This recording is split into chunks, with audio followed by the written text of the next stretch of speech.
Hi friends, my name is Viv. Welcome to my Yummytown. Today we'll be making another Sichuan classic, 回锅肉, aka twice cooked pork. This dish got its name from how it's cooked, pork being first boiled, then stir-fried. As a Sichuan food addict, this is definitely one of my all-time favorites. It combines the well-balanced Sichuan spiciness with the sweet and rich flavors of pork, reheats well, and goes wonderfully with a plain bowl of white rice. The ideal cut of pork is the mid-upper part of fresh ham under the tail line. In China, fresh ham is often divided into 4 cuts from top to bottom, and the second cut that has a roughly 3:7 fat to lean ratio and a clear division in between fat and lean is the best fit for this. Since it's not a super common cut here in the US, I'm using the fattiest pork belly I could find as a substitute. An equally important ingredient to complete this dish is garlic sprout, which is rarely found in American grocery stores. As a substitute, I often use onion knobs or sometimes scallions. Back in Sichuan, most homes would add extra accessorizing ingredients to the dish for favorable flavors and textures, most commonly vegetables and pancakes. Green peppers are a very common addition. Here I've also included my personal favorites, onion and wood ears.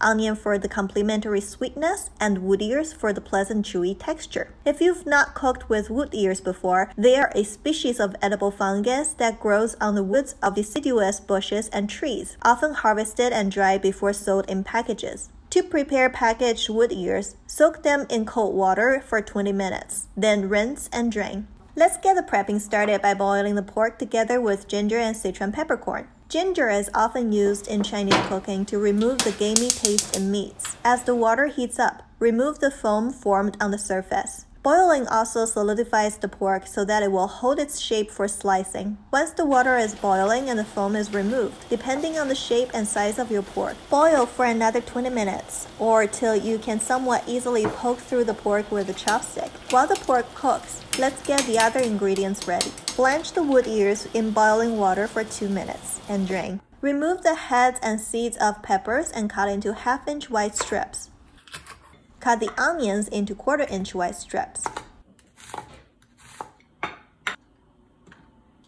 Cut between the white and green parts of onion knobs to separate them up, then slice the white parts lengthwise into either halves or quarters to match roughly with the width and thickness of the green parts. Then cut both white and green parts into 2-inch long strips. Roughly dice the ginger and garlic cloves and group them together with the Sichuan peppercorn. I like to group ingredients based on their order of usage during stir-frying so that I can move through the process quickly. Dice the pickled chilies, if you can acquire some. I always keep a jar of Sichuan pickled veggies in my kitchen. If you're interested to start your own Sichuan pickle jar, check out the description for the link to my written recipe. Final step. Mince or cut up doubanjiang to break the chunks of broad beans and larger pieces of chilies. Now that we've finished prepping, let's go check on the pork. Use the chopstick trick to make sure the pork is ready. Then rinse it in cold water and drain. When the pork is cool enough for handling, use a sharp knife to slice the pork into 2 mm thick slices. The thinness of pork slices is crucial for the ideal presentation of this dish. The fat part should curl up under high heat, turning each slice into a little bowl.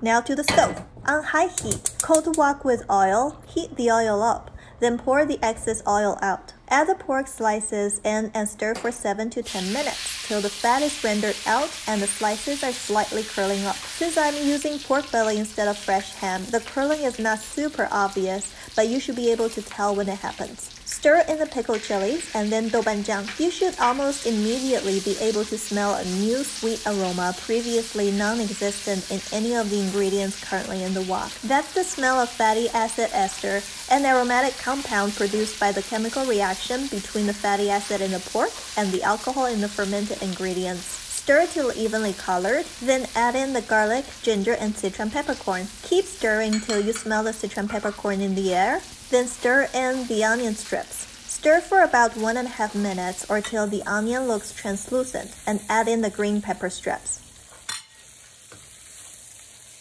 Stir for about 1 minute, and add in the wood ears to stir for about 20 seconds before adding in salt and sugar. Stir till evenly mixed, and add in the onion knob strips. Mix. turn up the heat and keep stirring to extract the aroma in the onion knobs using residual heat in the wok. Then plate and serve. Just like Kung Pao chicken, twice-cooked pork is a well-loved Sichuan classic all over China. And also like Kung Pao chicken, many variations of twice-cooked pork have been created wherever it got introduced to. While only pork, garlic sprout, and doubanjiang are the true OG for the authentic recipe, I'd rarely say no to a good plate of spicy stir-fried pork for authenticity's sake. What do you think? Thanks again for visiting Viv's Yummytown. I'm Viv, a Sichuan-born Chinese food addict who just can't stop talking about food. It'll make my day if you subscribe and stay connected with me. Either way, I'm happy you visited today. Hope to see you again very soon.